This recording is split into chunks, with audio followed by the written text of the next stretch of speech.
Welcome back नाजरीन, गुफ्तगू का सिलसिला जारी है। यहाँ पर हमारे पास चंद सवालात हैं, आइए पहले वो देखते हैं।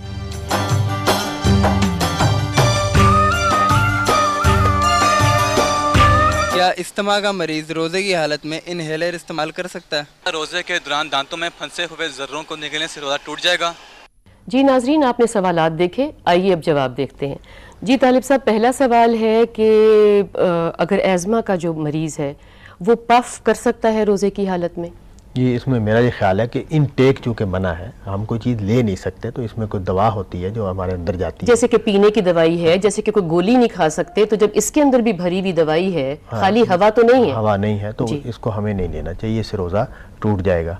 जी, इल्ला ये कि कोई ऐसी इमरजेंसी पैदा हो गई है कि आपको रोज़ा खोलना पड़ गया, तो आप ले लें, फिर इसका मतलब ये कि आपका रोज़ा टूट गया है, अब आपने ये रोज़ा बाद में पूरा करना है। इसलिए कि जब एज़मा का अटैक होता है तो दम भी घुटने लग जाता है, और मतलब है कि जान के लाले पड़ने लग जाते हैं। जी, तो वो ठीक है, आप ले लें, इसका मतलब यह है कि आप ऐसी हालत में चले गए हैं कि अब आपको दवा लेनी पड़ गई है, इसको यही समझना चाहिए कि हमें दवा लेनी पड़ गई है। इसलिए कि दीन में सख्ती नहीं है कि जान पे जबर करके भी आपने रोज़ा मुकम्मल करना है, जबकि इजाज़त है बाद में रखने की, तो दवा ले लें, रोज़ा बाद में पूरा कर लें। जी, और अगला सवाल है कि जैसे हम सहरी करते हैं, कोई चीज़ दांतों में फंसी रह जाती है और दिन चढ़ जाता है और हम रियलाइज़ करते हैं कि जी कोई चीज़ बीच में फंसी रह गई है, एक तो वो हम निकाल लेते हैं और फेंक देते हैं, इसमें बताएं कि इसमें मतलब है कि क्या रोज़े की हालत में निगल भी ली है, या फर्ज करें सिर्फ फंसी रह गई है, आपने अच्छी तरह क्लीन तो किया, वुज़ू किया, ज़ाहिर है नमाज आपने पढ़ी, कुल्ली आपने की, और फिर भी कोई चीज़, कई दफ़ा होता है ना, खोड़ होती है या कोई चीज़ होती है, वहाँ कुछ फंसा रह जाता है। नहीं, अगर फंसी हुई है तो आप उसको निकाल के फेंक दें, बस ठीक है, कोई मसला नहीं, रोज़े के साथ। और अगर फंसी भी आपने निगल ली है तो इसमें ये देखना पड़ेगा कि क्या गलती से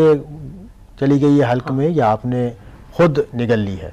खुद निगल ली है तो फिर तो बेहतर है कि रोज़ा खुद निगल ली का मतलब है कि जानते हुए कि चीज़ है और आप निगल गए, और गलती से का मतलब है कि जब मुंह में आई और निगल गई और फिर रियलाइज किया कि निगल ली है। तो पहली सूरत में अगर गलती से ऐसा हो गया कि निकाल रहे थे तो सांस से या किसी वजह से हल्क में चली गई चीज़, तो उम्मीद है अल्लाह ताला इसमें गिरफ्त नहीं करेंगे, लेकिन यह कि अगर जानबूझकर ऐसा किया है तो फिर तो रोज़ा बाद में पूरा करना ही चाहिए, इसलिए कि शऊर के साथ कोई काम अगर किया है तो उसमें हमें रोज़ा टूट जाता है उसके साथ। तालिब साहब, लेकिन हम ये नहीं कहेंगे कि यहाँ कफ़ारा आ गया है, क्योंकि ये रोज़ा तोड़ने का अमल उस तरह नहीं हुआ, निगल ली है, तो बेहतर यह है कि इसके बाद रोज़ा इसको पूरा कर लिया जाए। तालिब साहब, मैं एक ये बात करना चाहूँगी कि हम अल्हम्दुलिल्लाह रमज़ान शरीफ में अगर रियलाइज़ करते हैं या आम ज़िंदगी में भी रियलाइज़ करते हैं कि हम कॉन्शियस लोग हैं, अपनी औकात के मुताबिक दीन पे खड़े हुए लोग हैं, तो जब छोटी छोटी बातें आती हैं तो आपका ख्याल है कि इसको हमें फतवों की तरफ जाना चाहिए? हाँ, अपना जहन इस्तेमाल करके, थोड़ा सा तौबा की तरफ जाके, थोड़ा सा मजीद कॉन्शियस रहने की दुआ करके हमें ये मसाइल हल नहीं कर लेने चाहिए कि हम एक एक सौंफ के दाने पे खड़े होके परेशान हों और अपने आप को भी ख़राब करें और टेंशन में जाएं। ये बड़ी अच्छी बात आपने कही कि दीन के मामलात में अहकाम बिल्कुल वाज़ेह हैं जी, उसकी हदूद बिल्कुल वाज़ेह है। अब ये जो छोटे छोटे मसाइल होते हैं ना, इसमें ख़ुद दीन ने हर इंसान को ये कहा है कि वो एहतियात तकवे को पेश नज़र रख के फ़ैसला करे। उसको लगता है कि भाई मेरा रोज़ा टूट गया है तो उसको समझना चाहिए कि भाई टूट गया है, उसको लगता है कि नहीं कोई मसला नहीं पैदा हुआ तो ठीक है, ऐसा नहीं है कि कोई कानून है जिसको उसने समझना है, कानून तो वाज़ेह है कि सुबह से लेकर शाम तक सूर्य ग़रूब होने तक आपने कुछ खाना पीना नहीं है। अब इस तरह के मुख्तलिफ छोटे छोटे वाक़यात हमें पेश आते रहते हैं, तो हमारी अपना दिल क्या कहता है, हमारा अपना तकवा क्या कहता है, खुदा के हुज़ूर हमारी हाज़िरी का जज्बा क्या कहता है, असल बात ये है, इसलिए कि इसी में हमारा इम्तिहान हो रहा है।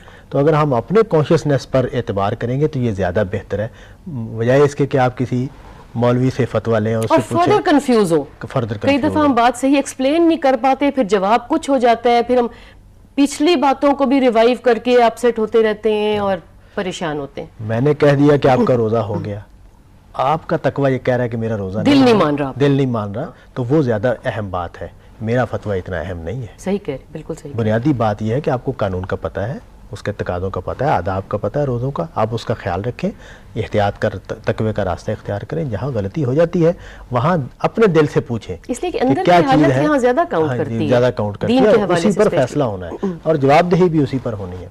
अच्छा, हम वापस चलते हैं जो हम बात कर रहे थे, तो हमने बात की इस बात पर कि हम दीनी तालीम का जो हमारे यहाँ एक तरीका है राइज हो गया है घरों में कि हम बच्चे को नाज़रा कुरान पाक सिखा दिया اور مولوی صاحب آ جاتے ہیں کم سے ٹائم کے لیے اور اس کو کچھ دعائیں سکھا دی, کچھ السلام علیکم سکھا دی, الحمدللہ سکھا دیا. ان کی سلیکشن میں بھی ہم اتنے کانشیس نہیں ہوتے جتنے ہم کیمسٹری کے ٹیچر کی اس میں کانشیس ہوتے ہیں. تو یہ ایک بڑا ناقص سا تصور ہے جو ہمارے ہاں رائج ہو گیا ہے.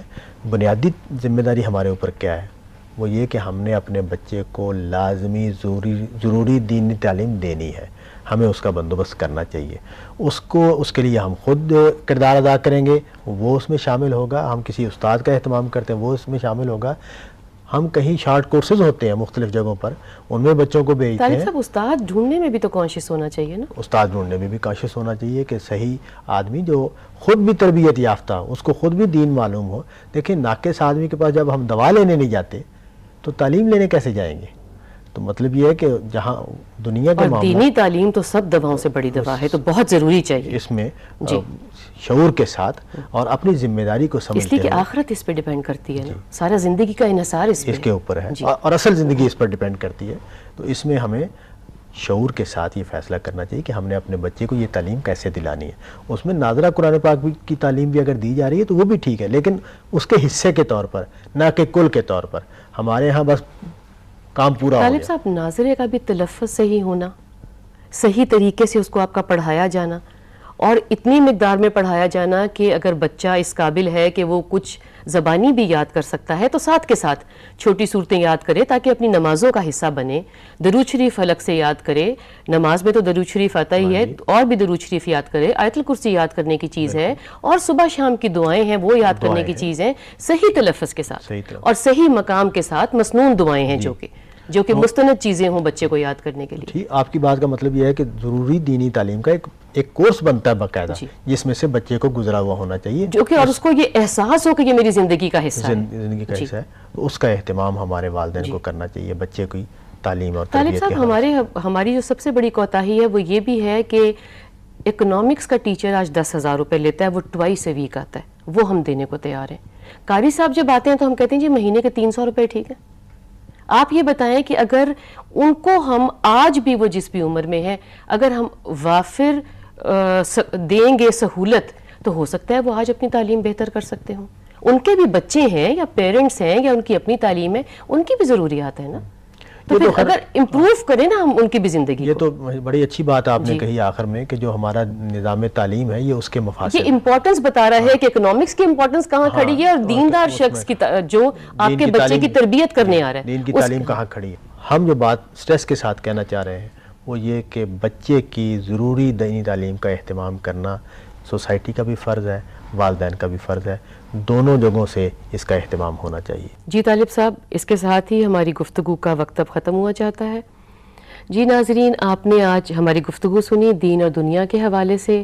امید ہے اس پہ ہم عمل کرنے کی بھی کوشش کریں گے اور اپنے بچوں کو اس قابل بنائیں گے کہ وہ دین اور دنیا کو اکٹھا لے کے چلیں اور ایک اچھے انسان ہمارے معاشرے کے لیے, ہمارے خاندان کے لیے ثابت ہوں. اس کے ساتھ ہی آج کی گفتگو کا وقت اب ختم ہوا چاہتا ہے. اللہ حافظ.